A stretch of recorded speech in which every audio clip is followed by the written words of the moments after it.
What is going on, Gen Nation? Welcome back to the Theater Room, episode 25. Today, we're just going to talk about a few just kind of things going on with the GGEN group. We also have some news in the Marvel world, and then also some video game movie news that I want to talk about. And as you can see, I have my good friend, my special guest here, Brian. Brian, say what is up. What's going on?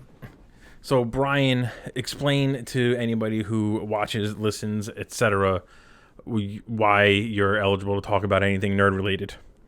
Give me your background on the nerd cultures. Well, let's just put it this way. I've pretty much been collecting the Legacy Star Wars books since I was in fourth grade. So you're talking like I have Heir to the Empire, all the was it Darth? I said Darth. All of the Thrawn trilogy, Admiral Thrawn. Um, I mean, just tons of the Outcasts, Yeah. Backlash, Allies, Omen, Fate of the Jedi.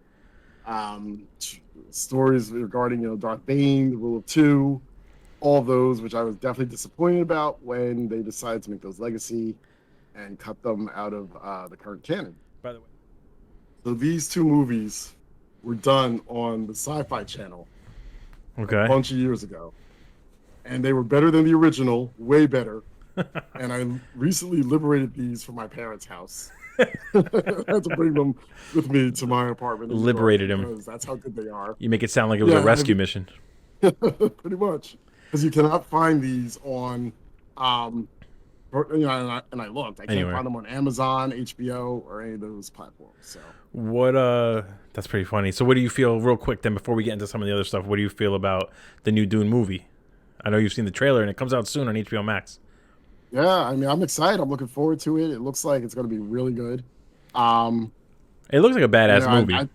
Yeah, I mean, I definitely don't have any complaints. Compared to what I know from watching the original movies and whatnot, it definitely seems like it sticks pretty close to the So, storyline. so I wanted somebody on here for a few reasons. For anyone who belongs to the GGEN Facebook group, or even GGEN's Facebook, GGEN on Instagram, GGEN on TikTok, that we're doing a contest. We basically started an Ultimate Marvel movie contest, which is kind of what I say generally when I'm talking a lot. And we basically want to figure out what the absolute best Marvel movie is, not just the MCU. We're talking the Fox movies, the Sony movies, and the Disney-owned Marvel movies. So you got movies like Daredevil versus, Iron Man and so forth. It's strictly MCU Phase 1, 2, and 3. So it's only the Infinity Saga versus every other Marvel movie that's come out. Shang-Chi and the Eternals and any other movies that are coming out, we'll kind of do something with them later. All the TV shows is another tournament at a different time. I want to talk about the first two matches were up. I have the results, so I thought it'd be cool if I basically announced the results live on Twitch, and then tomorrow we'll put up some more matches. But for anyone who tunes into the Twitch now, they'll get to kind of see what the new matches are going to be, and I want to get your opinion on those as well.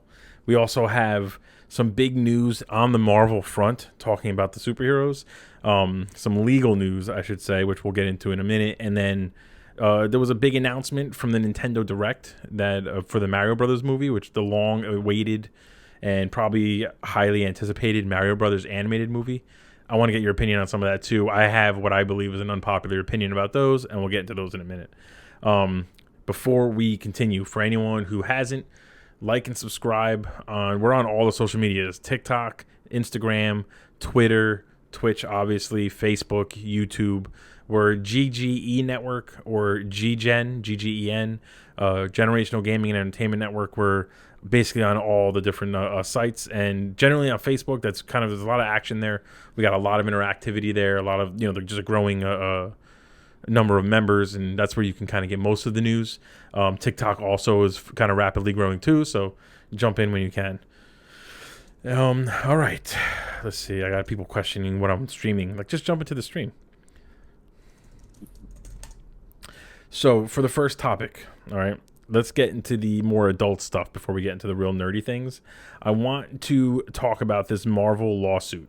So for anyone who hasn't really kept up with the news lately, there is apparently some law that basically says if you were a creator at Marvel Comics during a certain period and you created some characters or whatever, you essentially were work for hire. So any characters you created belonged to Marvel.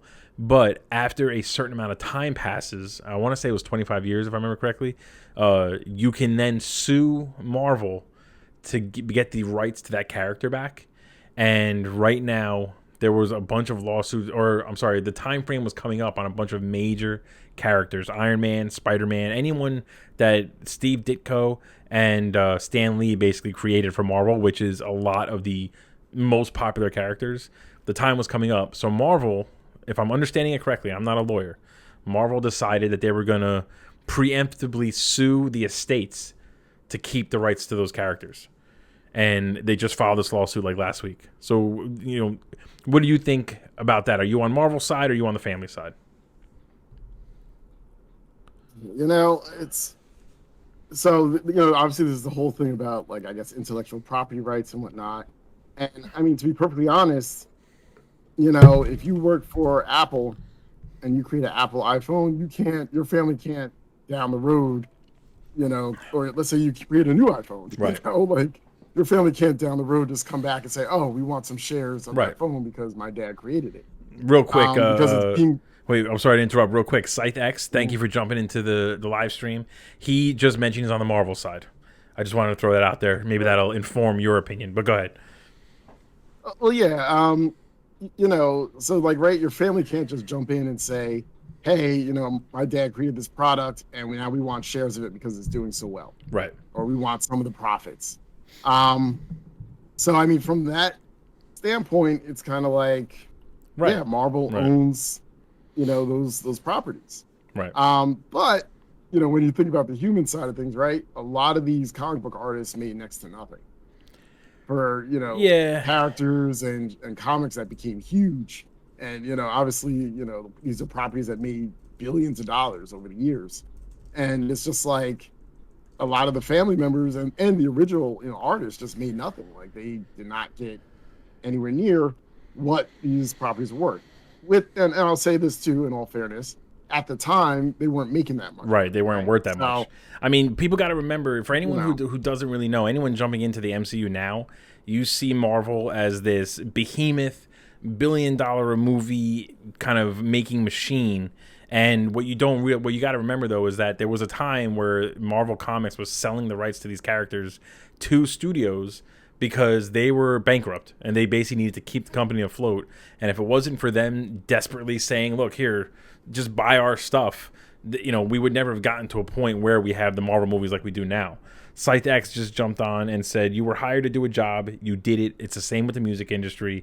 Record labels own the masters for that. And unless you sell it to the artists." I don't disagree with Marvel. I'm kind of on their side, I think, overall. I know what you're saying, though, Brian, about, like, the human side of things. I guess my argument to that, though, is, this has been going on forever. This law has been around for a very long time. So is this only a problem now because Iron Man is, Robert Downey Jr., because it's the MCU? You know what I mean? Like, to your point, right. At the time, they didn't make any money.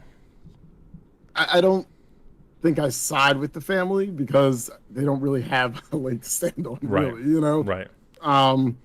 I get it. It's, just bitter lemons. Right. You know what I mean? Like, you see something that your grandfather created is worth multi-millions of dollars, and, your family's not seen any of that. Right. And let's be honest. He did it. Let's be very clear and honest here. Okay, this isn't going to go into some major court thing. What's going to happen is Disney is going to dig into those big deep pockets of theirs.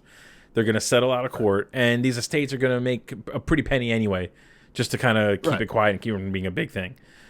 I think. I think of this. Go ahead. I'm sorry. No, in this one article I read, I think that was what happened. I think it was with Jack Kirby's family, or one of those. Maybe it was Batman. I forget which. But yeah, basically, they just settled, and then that was it. The family got what they wanted. Right.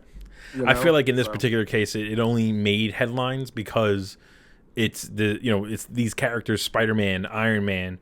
I want to say Captain America was in there. Like, it's these characters that right now are the main players of Marvel. And if that wasn't the case, if it was Ghost Rider, we might not hear about it. Or if it, Namor or some of these other characters, it may not even became a thing. Site Oh, and I mean, Sitex just said also they are trying to steal rights to co-created characters. That's actually a good point. They're not right. it's not like one guy made these characters and you're just kind of taking one guy's work and making billions off of it. There's many Right. people involved in the creation of a lot of these characters. Exactly. And I mean, the other thing too, kind of like what you said, in terms of the characters that are up for grabs at this point, Right. obviously the family knows what they're doing in terms of doing this now Right. with Captain America, Iron Man, like, Right. let's face it, the whole Marvel and all their phases are based around these big characters. So Right. imagine if all of a sudden they're just ripped out, Right. like obviously Marvel would have to buy them back from the family at a Like put exorbitant price. nobody's trying to win back the rights of Jonah Hex. You know what I'm saying? Like, Right, exactly. nobody gives. You don't hear anybody talking about Elektra right now. Right.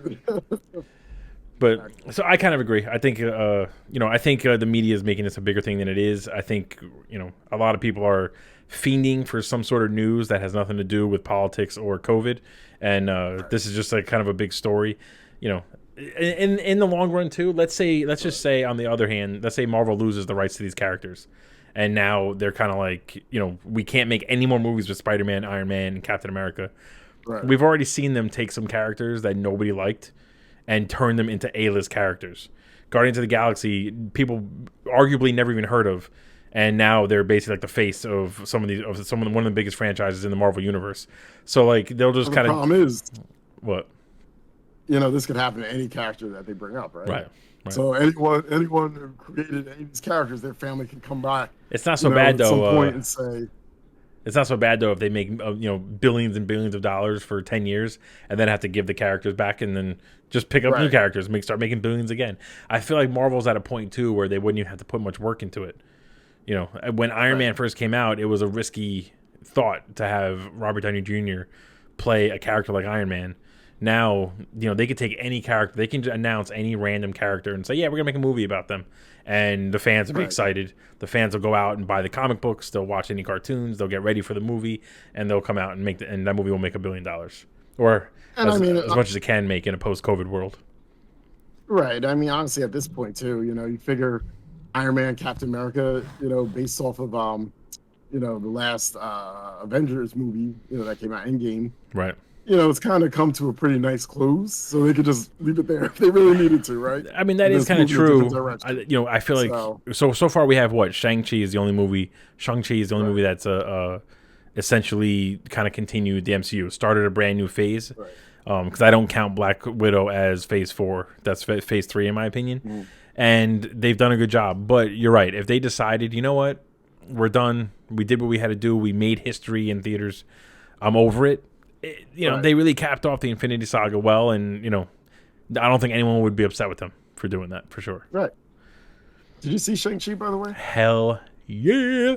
I really want to do a spoiler-free review, a little thing, like something online, and post it. But for a spoiler-free review right now, Scythex, I know you haven't seen it yet, so don't worry, I won't spoil anything. It was amazing. And, I could see Shang-Chi becoming the new like Iron Man, kind of the new he's probably more of like the new Captain America in the sense that he's like the righteous like hero that is always going to do good. You know what I mean? Like I could see him being a major player for the next 10 years easy. And I hope he does, honestly. Yeah, for sure. I mean, I just watched the trailer the other day. I was like, oh yeah, this looks really good. Oh. But it's coming to the Disney platform in November. Yeah. November 12th. I'm like, I went and saw it in theaters. I go back and forth. I mean, it's nice to be able to watch it at home, but like to me, it's like the Marvel movies are theater experiences, and I don't mind shelling out for those specific movies. I'm not going to be going to the theater for really anything else besides a Marvel movie at this point. Maybe the next Batman movie. That's a whole other episode. We'll talk about that another time, but that looks pretty good to me too. But all right, so I guess the consensus is Marvel's kind of in the right here and needs to, they should really win, and in the end, they're just going to settle out of court anyway. Right. All right. So we're gonna stop the Marvel chat because now I want to get into the fun stuff. Before we get into the Ultimate Marvel tournament, Marvel movie tournament results, I want to talk about something that I am not so.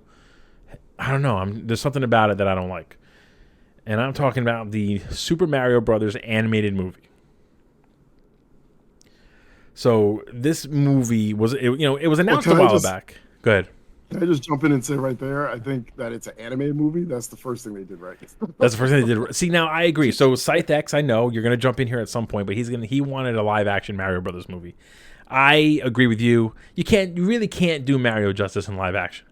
There's no way they can do it. Well, I mean, it's been done already, Well, but the first one wasn't really a Mario Brothers movie. They just slapped those names on the characters. That was more of like a dystopian Blade Runner-esque kind of a take, I guess, on the whole thing. yeah, but I just feel like with Hollywood right now, I mean, and Sonic is the perfect example. I mean, look how crazy Sonic came out. Real quick, Emily Gilmore, thank you for jumping into the chat. She just said it has to be animated as well. That's 3-1. So Scythe X, go fuck yourself. It's not going to be animated. Animated is not the way to go. Okay. Yeah, and I mean, like we kind of saw with Sonic. Actually, Sonic wasn't overly bad. Sonic, but I know it pretty took good. a lot of work to get it to where it was when it released. Yeah.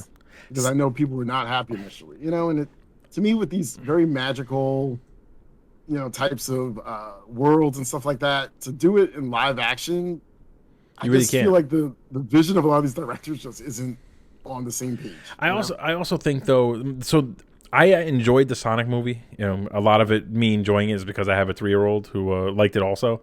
But my number one problem with the Sonic movie is that in order for them to bring it into live action, they have to come up with this weird kind of story about how he's being chased and he uses the rings as a portal, comes to Earth, and then now they got to give him a human sidekick.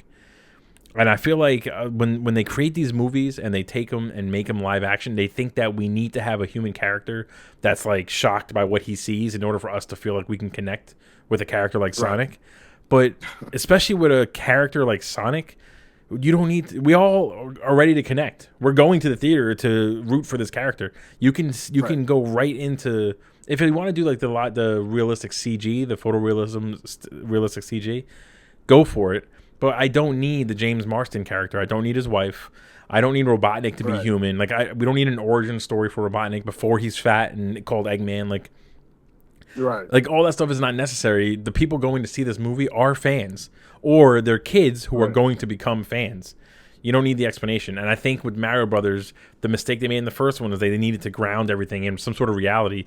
When it's like, we're going to see a chubby plumber jump up and down on mushrooms and turtles. Like, we're there. We're ready for it. You don't need to show us anything else. Which is why I think... What'd you say? What was that movie, Sherlock Pikachu or whatever? Detective Pikachu. Although that was based off of a property, but, Right, but I mean, still, once again... it's the same kind of concept, animated, though. Yeah. It's a similar concept. If you want to give us a Pikachu movie and... You don't even have to make it animated. You can make a live action, but we don't need this this human character that needs to be explained how the world works. Anyone who goes to see it is ready. We know how the world works. We want to see Pokemon. We want to see Sonic, and then in this particular case, I want to see Mario and Luigi. I want to see all this. Listen, basic storyline. I can write you a storyline right now for a Mario Brothers movie. Mario, Peach, Luigi, Toad. Daisy, Donkey Kong are, on a beach just relaxing. For whatever reason, Bowser pulls up on some sort of surfboard, grabs Peach, roars once, and rides a wave away into the distance. Mario and Luigi just go, don't worry, we got it, and they basically go after her. From then on, they fall into some sort of portal. Now they have to go through one world, jumping on bad guys. When they're done, they pull a flag down, next world. It writes itself. It doesn't need to be anything crazy. We don't need to have some in-depth storyline. And so that leads into what I'm a little skeptical about. So let's just start with the big one, Chris Pratt as Mario. I don't know if I buy it. I love Chris Pratt, but I don't know. I can't imagine him doing a good Mario voice, number one. And Mario doesn't need to be this quirky, quippy kind of smart ass. You know what I mean? Which is what Chris Pratt does. Mario just needs to save the day. He should be a no nonsense. I need to get the princess. Let me save the day. Well, I mean, but here's what I'll say in Chris Pratt's defense, right? I mean, one, he might be coming into this as a huge Mario fan. Well, he is, and he put an Instagram video out saying how much he loves Mario. So, Right. So, you know, like to me, he's going to come in to embody the Mario character. So I think that he's going to potentially do it justice, right? I mean, because you know, I felt the same way about Ben Affleck as Batman. But Right. that was live action. I mean, at least this is just Chris Pratt's voice. Right. Right. I kept thinking about, you know, Geely every time I thought about Ben Affleck in the bat suit. And I'm just like, oh, this movie's going to be Gobble terrible. gobble. You know, and I mean, I came around. I was like, you know what? Ben Affleck did it justice, but Yeah. I just couldn't get past that terrible movie, you know? So I think that, you know, if we give, like, I would give Chris Pratt a chance because it's his voice. And he's also going to be following a script, you know. Well, Yes, he'll improvise a little bit, but, let me you say, know, let me say off the bat as though, long as I'm we going get to the go see Mario it. voice down. Right. And I'll go see the movie. Listen, I'll give him a chance. I just right away when they said he was going to be Mario, I was like, oh, I don't know about that.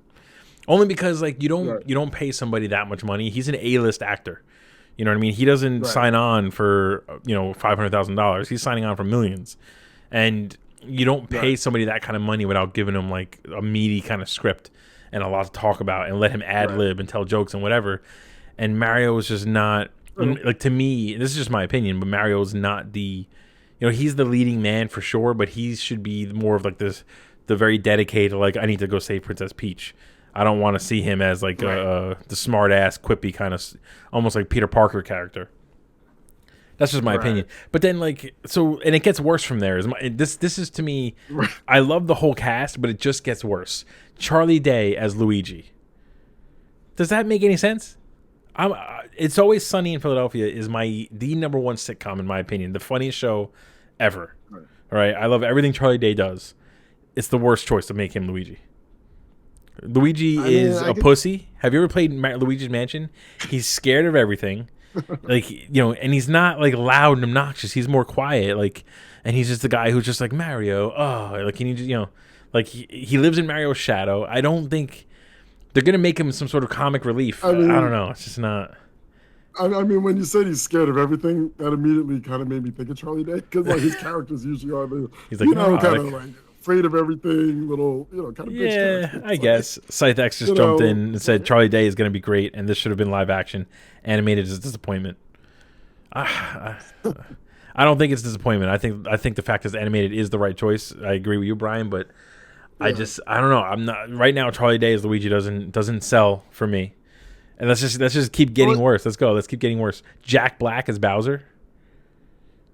Come on, Bowser. So here's the only saving grace on Jack Black as Bowser. Did you see the Angry Birds movie?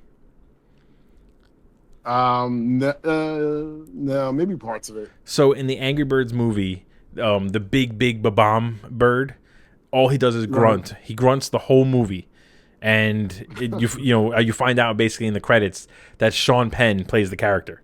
So they paid Sean Penn to just grunt a few times, and it's pretty funny. Right. So if they can get Jack Black to only like growl, roar, and like maybe like fake like monster laugh or something, then it's worth it. But if they give him lines, Bowser doesn't have lines. He doesn't talk. He's a giant dragon essentially, and he should just breathe fire and roar. That's it. But I think he did talk in like the Mario cartoons, didn't he? Maybe in the old cartoons, but that's not the character though. Yeah. There's a reason why nobody watches the Mario cartoons. If everyone, if they were good cartoons, then they would still be on. You know what I'm saying?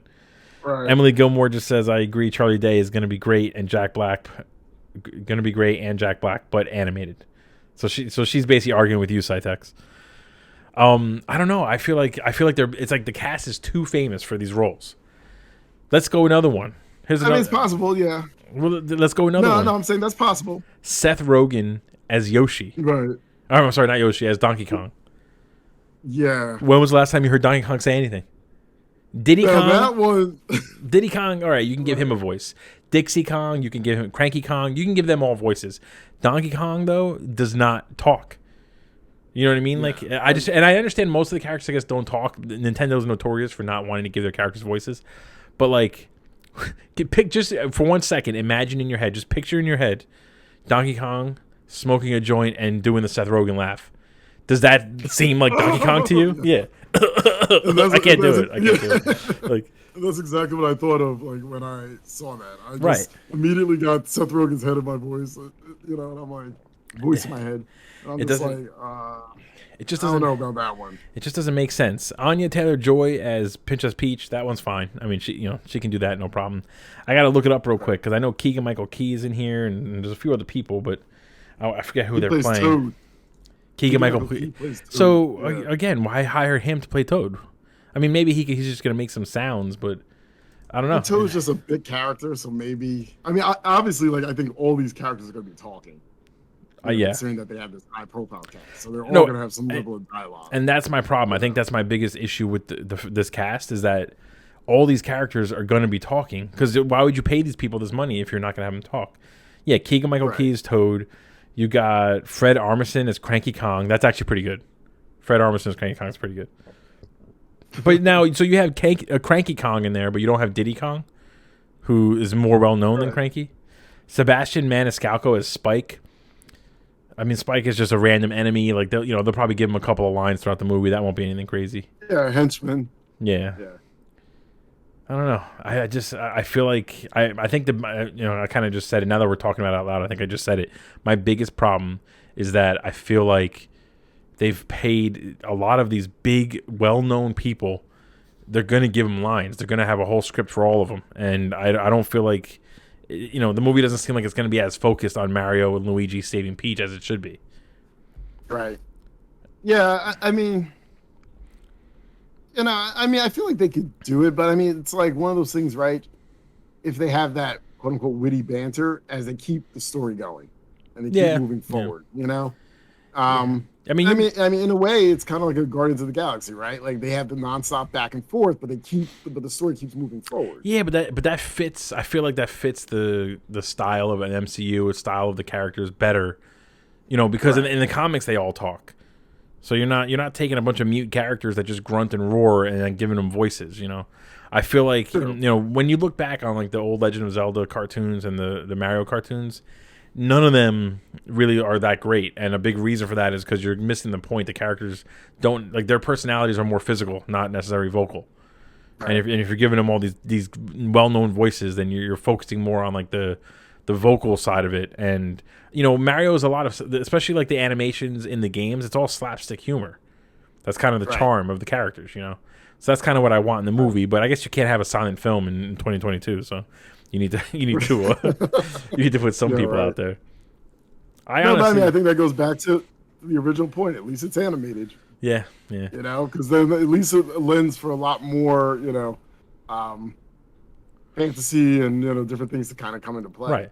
I feel like it was live action. Here's a good example that to me is what makes me so nervous about like Jack Black being Bowser. And I love Jack Black. I'm a big Tenacious D fan, big Jack Black fan.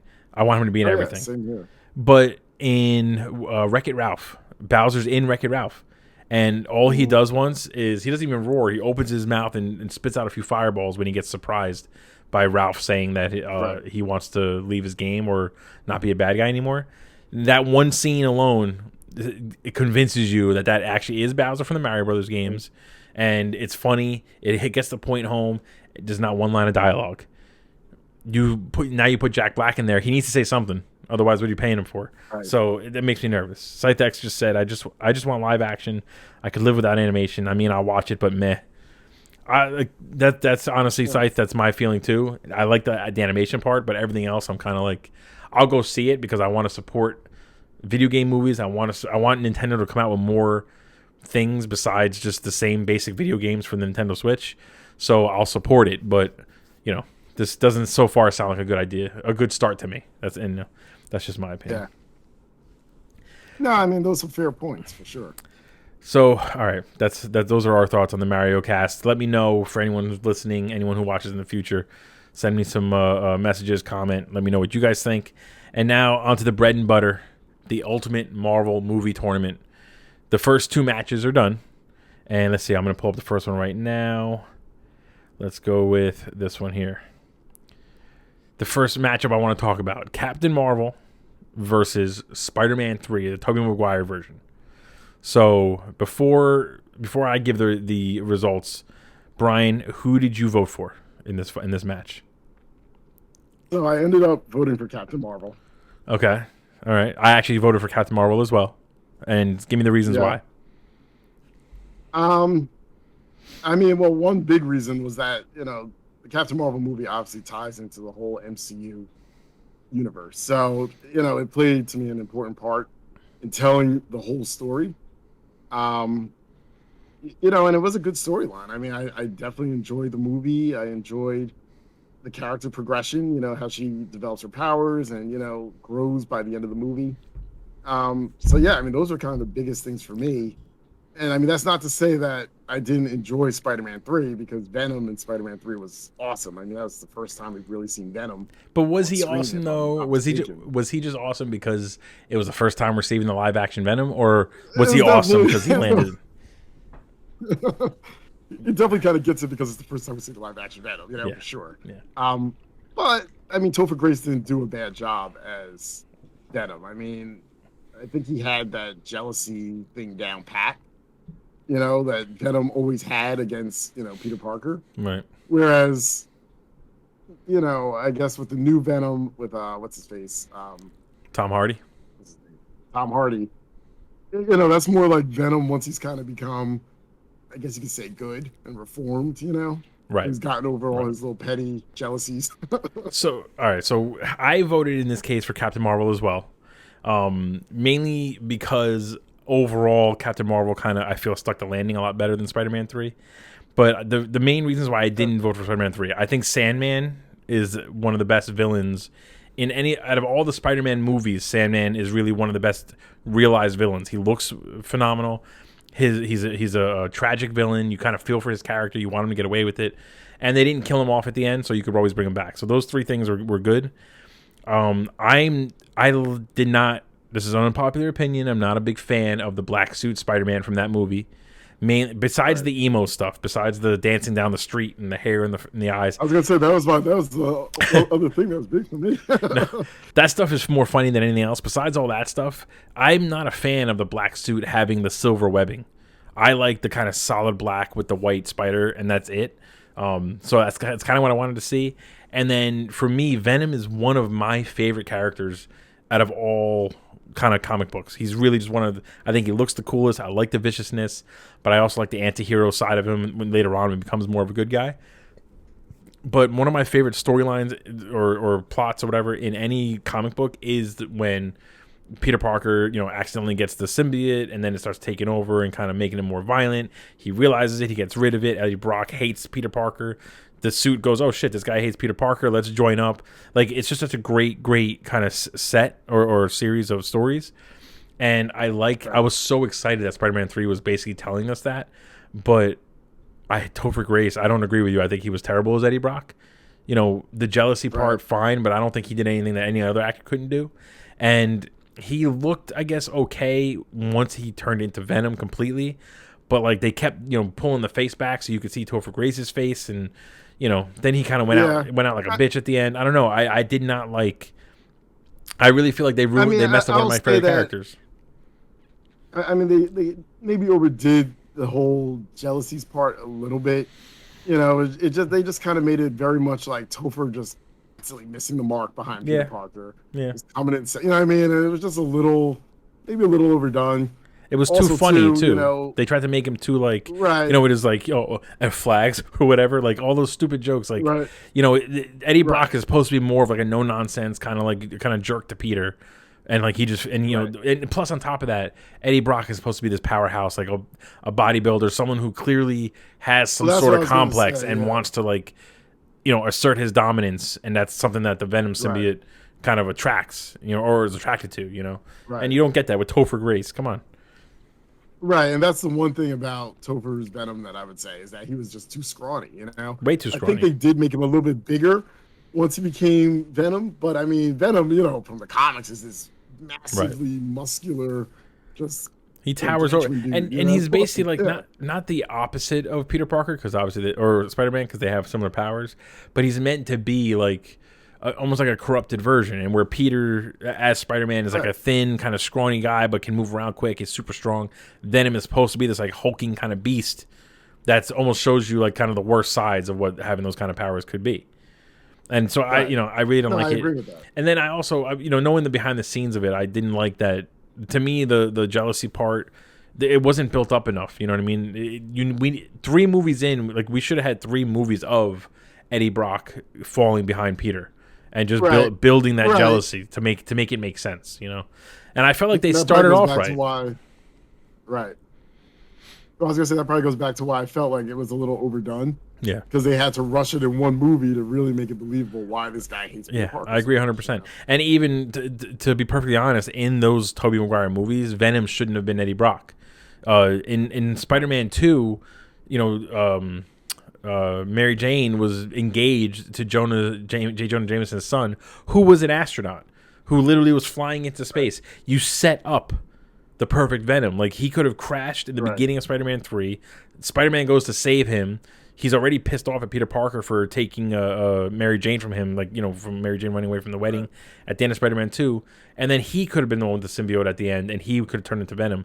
It would have just fit that trilogy a lot better. It didn't have to be Eddie Brock. Yeah, but you know, the fanboys would have tore that a new a-hole. Yeah, well, you know. And then I had my own thoughts. Doesn't happen. Yeah, I had my own thoughts on Tom Hardy as Venom, but we'll get to that whenever we get to his matchup, because he's a part of this too, so he ain't escaping shit. Having said that, I mean, Captain Marvel is not one of my favorite Marvel movies. I think it's, you know, it came out definitely. It was good, but there was a lot left to be desired. You know what I mean? Brie Larson is not that great. I don't think she's not that entertaining. Well, here's one thing I'll say. You know, demanding. Here's one thing I'll say that the MCU did very, you know, smartly, was that they took these kind of, you know, some of these more unpopular characters and wove them into the whole storyline. Right. So it's like, yes, out of all the movies, is Captain Marvel my favorite? No. But could I enjoy Captain Marvel? Yes, because I know how it plays into the storyline of what's coming next and what came before. You know, so I think that was like a very smart thing that you know, Marvel did by creating that whole MCU universe and phases. 100% I agree. Because if you had all these movies that just stood alone, some would do better than others. And, you know, like a Captain Marvel probably would not have done that well at the box office.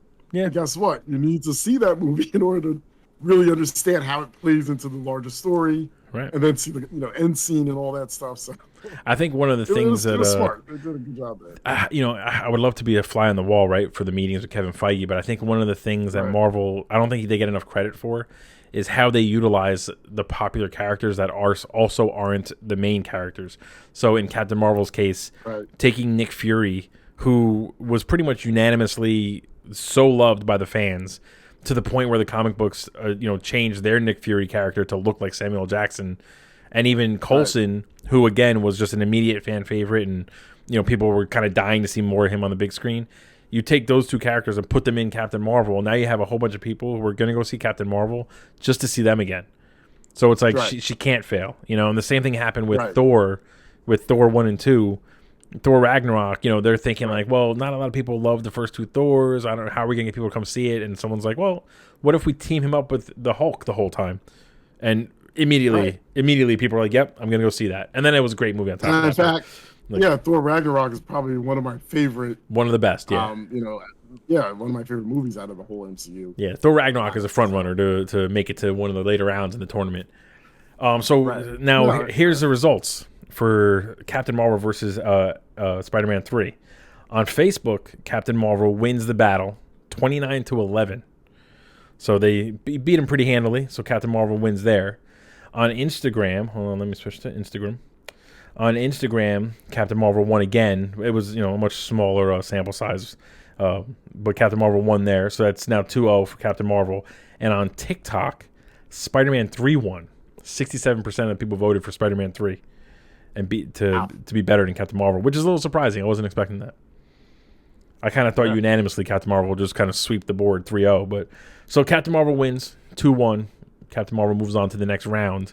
And, you know what? Let me pull up my little... That's interesting, because what does that say about the... you know, the TikTok users that they voted for Spider-Man 3. I mean, it's a different. You know, like who are those people? It's a different fan base, I guess, right? Like, you know, I don't. I got to look at what the age group is, but let me see. So Captain Marvel, where's Captain Marvel here?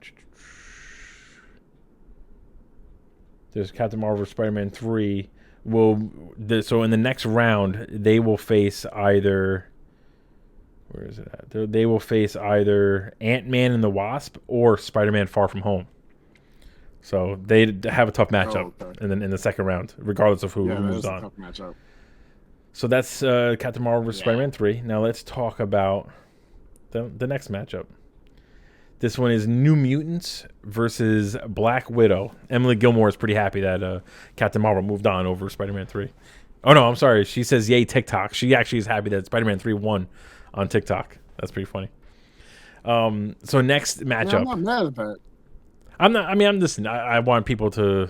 I like to. I enjoyed Spider-Man 3, so I definitely enjoyed Spider-Man. I will say when I watch Spider-Man 3 now, I enjoy it more than I did when I first saw it in theaters. And I saw it in IMAX. I remember I was so angry that I was like looking up at the screen, and they just ruined it. Because there's a better Spider-Man out there. Yeah. All right. So next matchup, we got the New Mutants versus Black Widow. Did you see New Mutants? Is the first question. That should be a hint as to who probably wins this one. No, I have not. But actually, I know it's out there, and I've been meaning to watch it. It's on HBO Max. Have not seen. It's on HBO Max. Yeah. Yes, I do. It has. I do need to watch it. So I watched them both. Obviously, it has some good. It's got moments where it's kind of like that's an interesting concept. However, if you watch it now, you know that it has no bearing on anything that's going forward with X-Men. It has who doesn't matter what's set up, doesn't matter who's good in the movie or not. None of that stuff is going to matter because Marvel's going to redo it. And who are some of the characters in New Mutants? Anya Taylor-Johnson plays the main character. What are their powers and stuff? One of them has like kind of like psychic powers. Another one can, I don't know, go invisible. They're not. It's nothing. One of them's got like kind of sun powers, almost like or fire powers, kind of.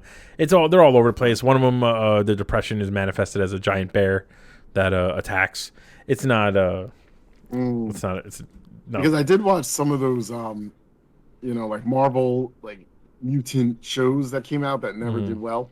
There were a couple of those that came out. One with I'm blanking on the names because it was a while ago and they just stopped making them. But Emily Gilmore says Black Widow better sweep this round. Well, I'll go through it in a second. I mean, for the most part, Black Widow, it's just a better movie. I saw Black Widow in theaters. Now, I will say Black Widow, as far as the overall MCU, really felt like the whole time I felt like it's too little too late. The movie should have come out a long time ago. However, it was a good movie. I mean, it was a good MCU movie. The action was good. I think they made Natasha a little too superpowered.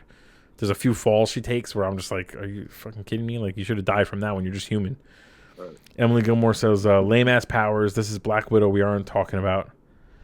Which is true. The Black Widow doesn't have any powers, so they went a little too crazy with the giant spectacle at the end. Did you see Black Widow?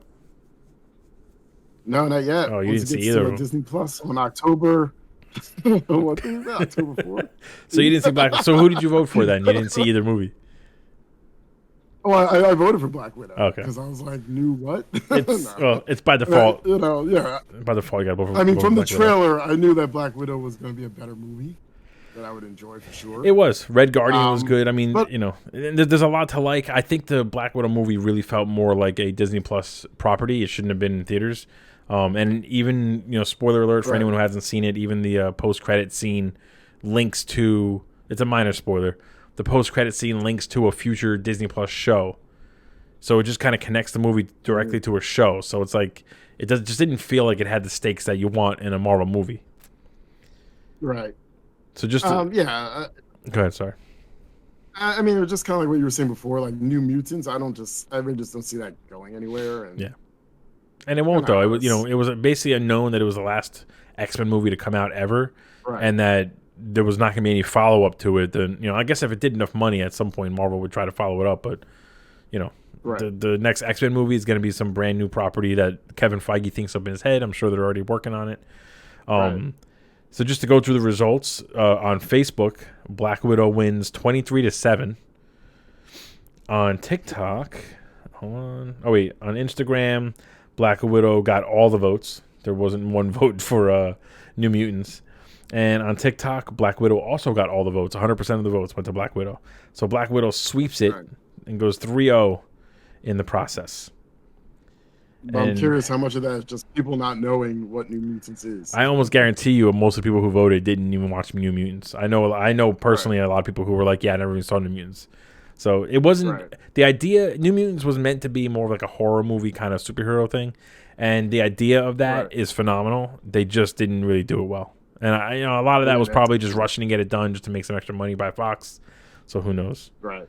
And then oh wait, what's next? So just so we're aware, the winner Black Widow now is the winner, will be facing off eventually when this match happens against either Big Hero 6 or X2, X-Men United, which are two really good Marvel movies.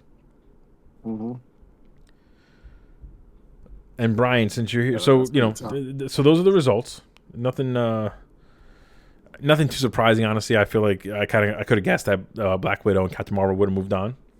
But now, I want to go over easy matchups. I want you to help me pick out the next two matchups. Let's turn that off real quick. So, let me pull out my handy dandy little chart here. So first, I need you to pick. So group A, B, C, or D. Pick one of those letters. Okay. B. All right. So group B, and I have a little random number generator. Let me pull that out. Where'd it go?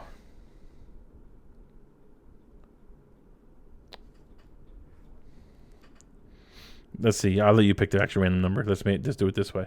So Group B, we haven't had any matchups yet. So give me a number between from 1 to 7. Pick me a random number. 4. 4. So that means that the first matchup that I'm gonna put up on Facebook starting tomorrow is Fantastic Four. This isn't the Fan 4 stick. This isn't the one with what's the name? Miles Teller, and the other guy, Toby something. This is the one with Chris Evans, actually, where he plays the Human Torch. It's the first Fantastic Four versus Punisher Warzone with Ray Stevens as Punisher. Did you see that one? Yeah. Wait. Oh, the Punisher. Yes. Yes. That was with a really messed up Jigsaw. It was super duper violent. Yep. So this one, honestly, I want to ask you who you're going to vote for. However, it's not an easy choice. Yeah. This one, both movies are not that great, but they also both have certain things that are enjoyable. So, here's the interesting thing with the Punisher, right? So the first Punisher that came out with what's that actor's name? Thomas Jane. Thomas Jane. Yes. Well, that wasn't the first Punisher. The first Punisher is with Dolph Lundgren. Oh, well, first Punisher in my time. I mean, well, that wasn't my time too, I guess. But the first one that I count to be the first Punisher, Thomas Jane. Like, I thought that was a great Punisher movie, and I enjoyed it. And then when I saw the one with Ray Stevenson, I was like, it was different. You know what I mean? It was just definitely very different, but it was still also enjoyable. Yeah. Well, hold on. And it's real like the quick. Ray Stevenson one they made. Let me interrupt real quick. Emily Gilmore or Scythex, if you guys are still listening, I need a group, either group A, B, C, or D, and I need a number of 1 through 7 whenever you get a chance. Go ahead, Brian. Sorry.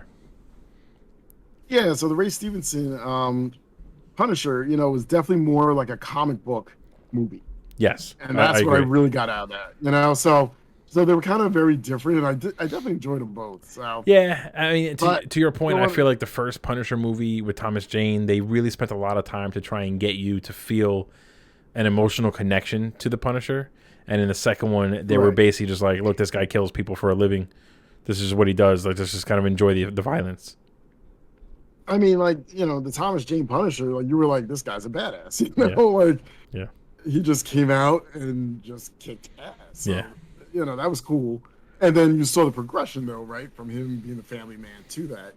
Ray Stevenson just comes out and he's just, fucking shit up. So, doing what Punisher does, you know what I mean? But I think I actually enjoyed Jigsaw and his brother in that movie a lot, because they really, to me, made the movie. I think they made it entertaining. I mean, they were, they played Jigsaw. The guy, I can't remember the guy's name now, but the one who played Jigsaw, he played it with a more maniacal kind of way. Like, he was almost like Tommy Right. Lee Jones's Two-Face in Batman Forever. Just Right, kind of like you right. didn't know what he was going to do, which was a good thing. That kind of really helped add Right. to the character's kind of scariness. And then his brother as well, being like crazy. Yeah. What do you call him? Crazy Jim or something like that. I don't even remember.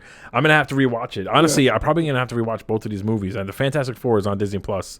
I don't know if Punisher Warzone's even available, but I got to try and find a way to watch it because Yeah, probably on Amazon somewhere. Because even with Fantastic Four, so Chris Evans as the Human Torch was very good. Michael Chiklis as the Thing was awesome. Doctor Doom was garbage. You know what I mean? But they were enjoyable movies. They didn't take the superhero movies that seriously. But not every movie has to be super serious. I like the Fantastic Four movies. Right. And even the guy who played Mr. Fantastic was awesome. You know what I mean? Like Ian something. I can't think of his name. Yeah, I thought the casting was good there. I thought that honestly, and this isn't actors. It's no fault of her own, but Jessica Alba as Sue Storm was probably not the best choice. Yeah, I mean, and I don't think it's because of her. I think it's just the character is not really like meant to be. She doesn't kind of look like the character. She didn't really have good chemistry with a lot of the other casts. So I don't know. I just felt that. Yeah, I mean, maybe it's because of the casting, but I mean, I just felt like Sue Storm didn't play as big a role to me. Right, she should have. I think she should have been a bigger character. And then Doctor Doom was just garbage. Like they really, they took one of the probably best villains of all Marvel comics and just turned him into an idiot. Really. And also, when I say that, like Sue Storm wasn't as big a character, it's kind of like the Human Torch is flashy and obviously has the cool powers, whatever. And then you had that back and forth between him and the Thing, and then you had the Thing storyline of losing his wife and just coming to grips with being the Thing. You know what I'm saying? So, fun fact: his wife was played by Andrea from The Walking Dead. Oh, really? Yeah, it's the same actress. I did not realize that. Fun fact. Yeah, I'll have to go back and look. Fun fact one. Bing. I'll put a little one right here, so this way it just looks cool when I put it on YouTube. Bing. Yeah, and then Mr. Fantastic, like obviously his character just had the responsibility of trying to get everyone back to normal, Right. So yeah, it was kind of like, where does Sue Storm just fit in? Like she was the love interest to Doctor Doom, she's love interest to Mr. Fantastic, she's the sister of the Human Torch. I don't know, she's just kind of there.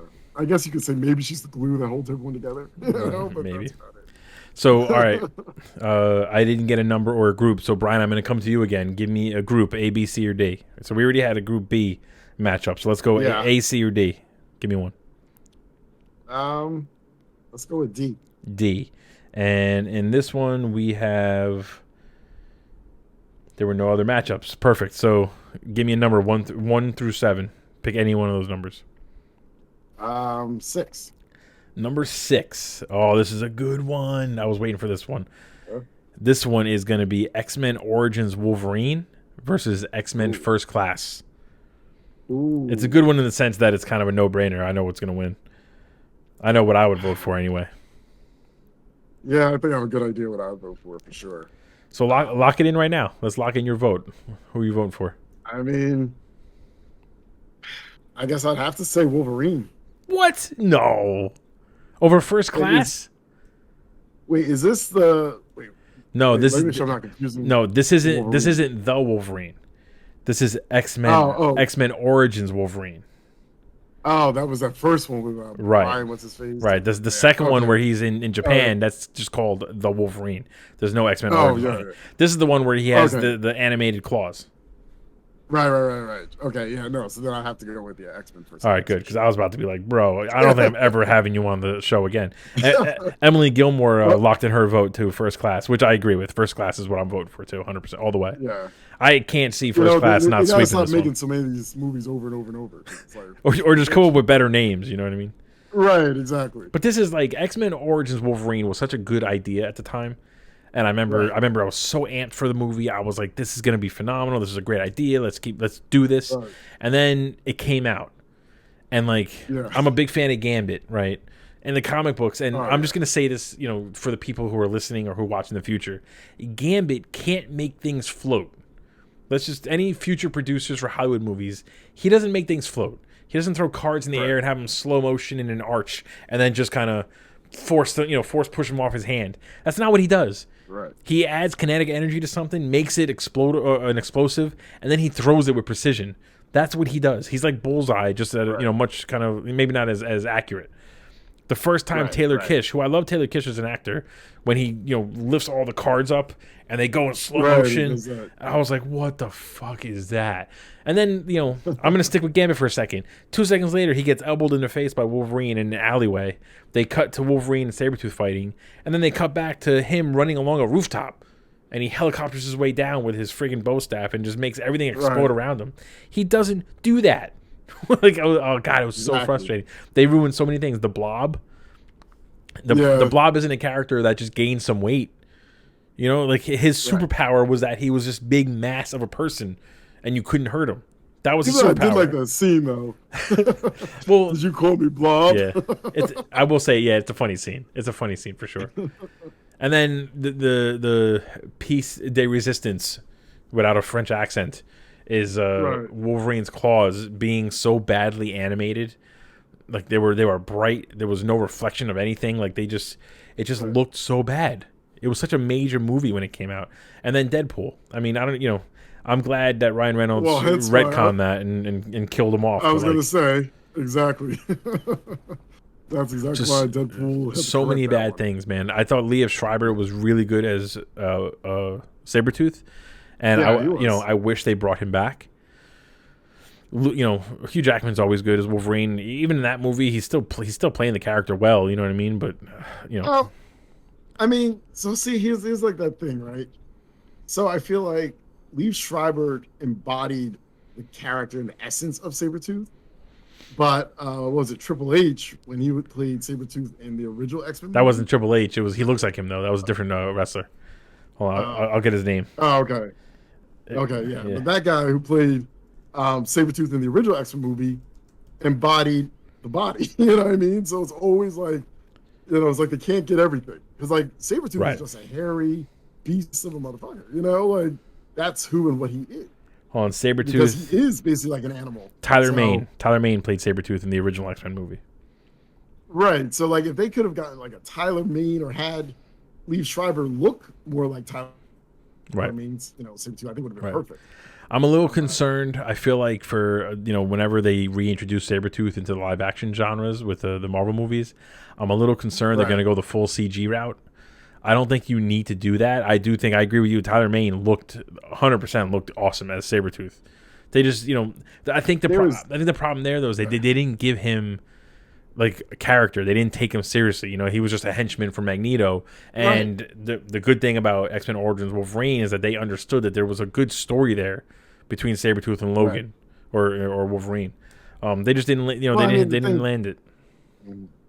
Well, I mean, the thing too is like literally his character just grunted. Right. Like the whole movie. Like, that's all. Like, he didn't say one word. He just So it was just kind of like, who could take him seriously? You got that was disappointing. Very disappointing. Seeing that X-Men movie and then seeing Sabretooth just be this grunting. Kind of like Bane in what was that Batman and Robin. Batman and Robin. Yeah. And Bane was just like Bane.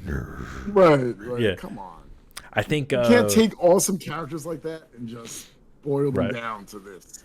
What I find funny. So X-Men 1 got a pass on the first round. I moved it to the second round because X-Men 1 is a classic Marvel movie, and it really is one of the granddaddies of all the Marvel movies. It's one of the movies that really kind of showed you can take these movies seriously, and arguably, if you didn't have an X-Men, you might not have the MCU like we know it today. I'm going to go out right now and say, though, that if you go back and watch X-Men 1 today, you're going to be looking at it like, why did we ever like this? There's a lot that's fucked up about it. It's just not, it doesn't hold up well. We'll get to that whenever that movie comes up. But, sorry, let me mark this down so I can put this this match up tomorrow. And then I'm going to ask you for one, we're going to pick one more movie as a backup. Because I think this week I want to put three movies up for vote. So let's save that one. So we have a movie from Group B and Group D. So we're left with Group A and C. Pick one. All right. Let's go A. All right, we're going A. And then in here, we already have one match. So I need a number, either 1 and then 3 through 7. So no number 2. Pick one for me. Let's go with 4. 4. So 1, 2, 3, 4. Now this is, I don't know. This is actually, I think, maybe an easy one. So for match number 3 for this week, we got Doctor Strange versus X-Men Apocalypse. Oh, yeah. So this is, now, to me, I'm going to say right off the bat, I'm going to lock my vote in right now. Doctor Strange is like, it's like an easy vote for me, right? Yeah, same. And I'll give you one big reason, and this is a similar reason to why I didn't vote for Spider-Man 3. Apocalypse is another one of my all-time favorite villains from the comics, from the cartoons. And I love Oscar Isaac as an actor. I think when they announced him as Apocalypse, I was like amped. Like, this is going to be awesome. And It was trash. It was arguably one of the worst murderings of a villain in the X-Men universe that I've ever seen. It was bad. Right. Like I was almost going to say Dark Phoenix, but I guess technically it wasn't a murdering there, but murdering of a movie. Yeah. Listen, Dark Phoenix isn't good either, but while I like Dark Phoenix in the comics, I'm more excited. I was more excited for Apocalypse, and they ruined it. Right. They made him look like Ivan Ooze. You know, they gave him like some weird, strange powers. They didn't stick with the being able to grow and shrink and all that stuff. Like, right. I was just not a fan. I thought he did grow in the movie now. Yeah, he did only when he was in Xavier's mind, not in the real world though, because you know we're here to watch mutants. Why would we see them actually do what they do in the comics and use their powers the right way? Well, but this kind of, I think, goes back to the whole thing, right, with the Mario animated versus live action.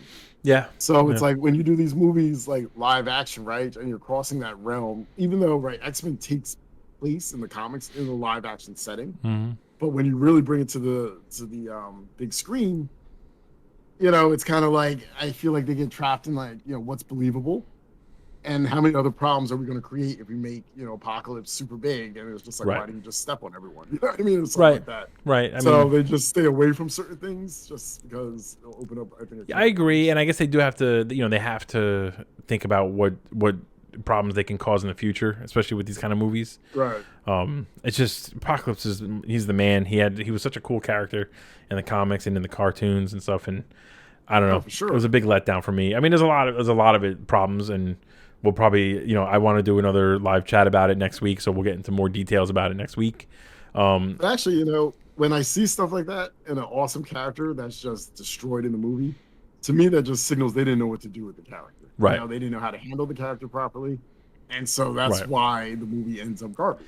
Because I agree. They didn't have a good, solid plan going in, I agree 100%. And that's arguably why Kevin Feige is just a genius with the MCU, because he's clearly got these things laid out, movies in advance, years in advance. So there is no, to your point, I feel like at the end of X-Men Days of Future Past, someone was like, oh, what are we going to do for that end credit stinger? And some random comic book nerd was like, yo, we got to set up Apocalypse. What if we put the pyramids and blah, blah, blah. And they were like, yeah, let's do it. And it got so much hype that they were kind of like, oh, cool, Apocalypse is the next villain. And then it was like, well, what are his powers? And then they started like listing what he does and how crazy he is. And they were like, well, we can't really put all that in one movie. So, how do we squeeze it into this tiny little role? And then it just kind of gets cut, and before you know it, we get what we had in the movie. But watered down. Yeah. So we'll go into more detail about that. But I feel like this is a good chat, man. I enjoyed this a lot. Thank you for jumping on, and hopefully I can have you jump on again and talk about some more matches. And I'll have a lot. Right now there's a lot going on, a lot of video game announcements, a lot of movie stuff. So we have plenty to talk about. And Fred, thank you guys for who jumped into the chat and who joined. If you're watching this later, please leave a comment on the video. Let me know what you think of anything we said. Let me know what you think of the matchups coming up. I will put the matchups up for vote tomorrow, probably in the late afternoon. And if you haven't already, like and subscribe. Facebook, Instagram, TikTok, Twitch, Snapchat, and wherever else, Twitter. We're all over the place. GGEN, Generational Gaming Entertainment Network. Or GGEN for short. Yeah, or GGE Network, I should say for short. And I will see you guys next time. And Brian, thanks again, man.